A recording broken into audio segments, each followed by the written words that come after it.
बात करते हैं हाइपरहाइड्रोसिस के ऊपर। हाइपरहाइड्रोसिस क्या चीज़ है? ठीक है, हाइपरहाइड्रोसिस कहते हैं एक्सेसिव स्वेटिंग को, यानी ज़रूरत से ज़्यादा पसीना आना। ठीक है, अब ये पसीना इस हद तक हो सकता है कि आपके पूरे कपड़े जो हैं वो पसीने से भर जाएं और आपके कपड़े वगैरह गंदे हो जाएं। ठीक है, और हाइपरहाइड्रोसिस एबनॉर्मल यानी कि ख़तरनाक आ जाए, या फिर मसला कब होता है या कब होता है कि इसका इलाज करने की ज़रूरत होती है, जब ये बगैर किसी वजह के आ रहे हो। मिसाल के तौर पे आप एसी के कमरे में बैठे हैं लेकिन फिर भी आपको पसीने आ रहे हैं। ठीक है, आप एक्सरसाइज वगैरह नहीं कर रहे, कोई हीट वाले एनवायरनमेंट में नहीं है, इसके बावजूद आपको जो है ना कंटिन्यूसली पसीना आया जा रहा है। ठीक है, तो इन कंडीशन में जो हाइपरहाइड्रोसिस है, इसका मतलब ये है कि किसी न किसी बीमारी की वजह, ये खुद कोई बीमारी नहीं होती, ये किसी न किसी अंडरलाइंग, कहते हैं ना सतह समुंदर के नीचे बहुत सी चीज़ें छुपी हुई होती हैं, तो इसी तरह कोई और बीमारी होती है छुपी हुई, जो कि इसकी अलामत के तौर पे ये ज़ाहिर हो रही होती है, हाइपरहाइड्रोसिस।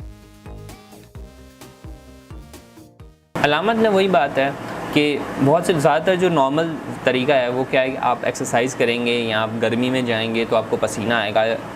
वजह क्या होती है? पसीने से आपका जिस्म खुद को ठंडा करने की कोशिश कर रहा होता है। लेकिन जब आप ऐसे इन्वायरमेंट में नहीं हैं, जब आपको ठंडक की ज़रूरत हो, मिसाल के तौर पे आप छाँव में बैठे हुए हैं, आप घर में बैठे हुए हैं, आप एसी के कमरे में बैठे हुए हैं, लेकिन फिर भी आपको पसीने आ रहे हैं, इसका मतलब ये है कि कोई ना कोई मैकेनिज़्म में या कोई ना कोई जो मशीन है उसमें कोई ख़राबी है। ठीक है, तो ये नॉर्मली जो स्वेटिंग आती है वो यही होते ज़्यादा चेहरे पे और जिस्म पे आती है। ठीक है, नॉर्मली तो कोई मसला नहीं हो रहा होता, लेकिन जब ये ज़रूरत से ज़्यादा होती है तो ये बड़ा एक ना, ये क्या कहते हैं उसको, सोशल डायलेमा बन जाता है कि यार ये बंदा बैठा बैठा पसीना आ रहा था। और पसीना सिर्फ पसीना नहीं होता, वो कुछ टाइम बाद कपड़े ख़राब करता है। ठीक है, आपको रोज़ाना कपड़े चेंज करने पड़ रहे होंगे, इसके अलावा कपड़ों के ऊपर जो निशानात आ जाते हैं वो दैट्स अ सोशल डायलेमा, उसकी वजह से बड़ा मसला हो रहा होता है। दैन अगेन, ठीक है, बदबू भी आती है पसीने से। ठीक है, सिर्फ पसीना ये नहीं है। तो हाइपरहाइड्रोसिस जो है ना बाज़ का बड़ा मसला बन जाता है, उसको इलाज जो है ना इस पर बात करते हैं। कॉजेज़ की बात की जाए तो एक चीज़ कहलाती है प्राइमरी हाइपरहाइड्रोसिस। उसकी कोई वजह नहीं होती, ठीक है, ना उसका इलाज किया जा सकता है, मतलब इन अ सेंस कि उसकी कोई वजह नहीं होती, वो आपका सिस्टम ही ख़राब निकला है। ठीक है, अब इसमें जिन लोगों को ख़ानदानी ये मसला होता है उनमें ज़्यादातर ये प्रॉब्लम आ रही होती है। ठीक है, उसको भी खैर दवाइयों से उनका इलाज किया जाता है, लेकिन आपको मैंने बताया ना कि बुनियादी वजह कुछ और होती है।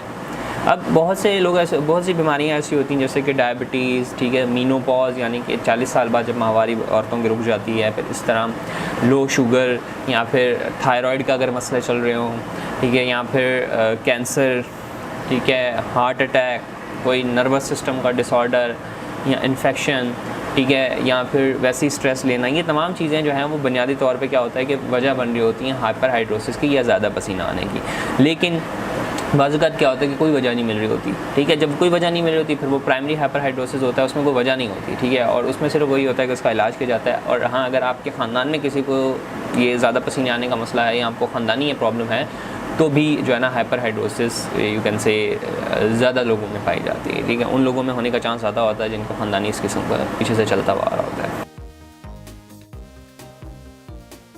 कॉम्प्लिकेशन या मसाइल की बात की जाए तो उसमें दो ही बड़े मसले आते हैं। ठीक है, दो ही बड़े मसले आते हैं। पहला मसला आता है कि भाई जब आपको पसीना ज़्यादा आता है तो आपका जिस्म जो है ना एक क्या कहते हैं उसको, सोशल डायलेमा का प्रॉब्लम बन जाता है। ठीक है, आपके कपड़े बार बार ख़राब हो रहे होते हैं तो इंसान थोड़ा ना सोशली एक एम्बैरसमेंट फ़ील करता है, थोड़ा सा लोगों में जब बैठता है तो एक ज़रा सी ना अजीब सी उलझन सी फील होती है, तो लोग थोड़ा सा कतराते हैं उस बंदे से जो हर वक्त पसीने से भीगा हुआ होता है। ये सबसे बड़ा प्रॉब्लम आता है कॉम्प्लिकेशन में जो मुझे। सेकंड चीज़ जो सबसे बड़ी कॉम्प्लिकेशन जो मुझे लगती है वो होती है कि जब पसीना वगैरह आता है तो इन्फेक्शन के चांसेस भी बढ़ जाते हैं। ठीक है, फिर इसके अलावा आपको प्यास ज़्यादा लगती है।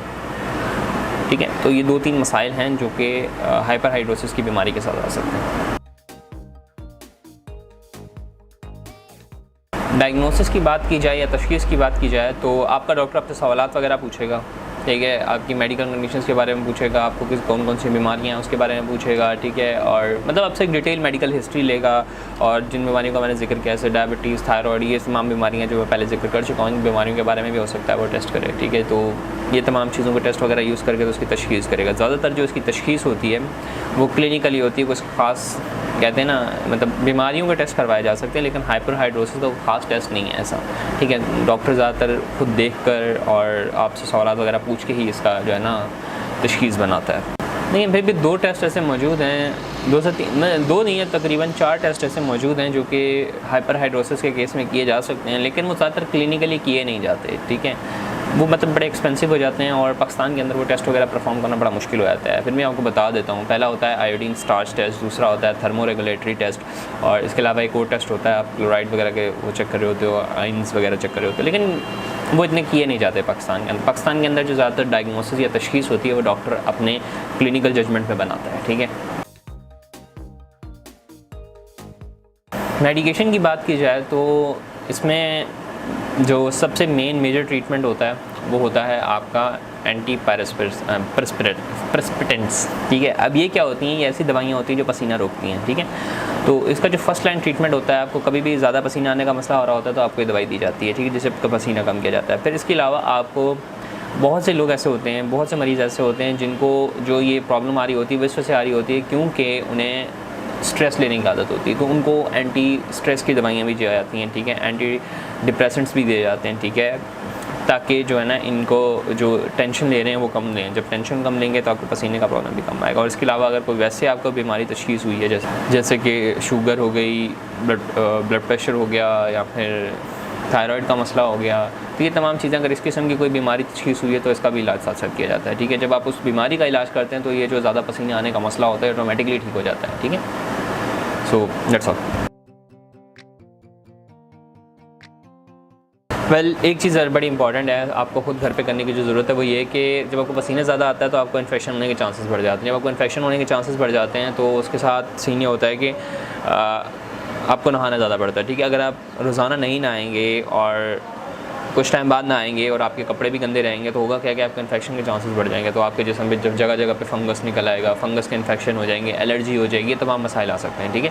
तो याद रखिएगा कि आपको साथ में नहाना है, ठीक है। अगर आपको हाइड्रोसिस है तो आपको नहाने की फ्रीक्वेंसी यानी कि आपको नहाना ज़्यादा होता है, दैट्स ऑल, ठीक है। आप पर हाइड्रोसिस पे इतना ही, and that's all. This is Umair signing off. अल्लाह हाफिज़।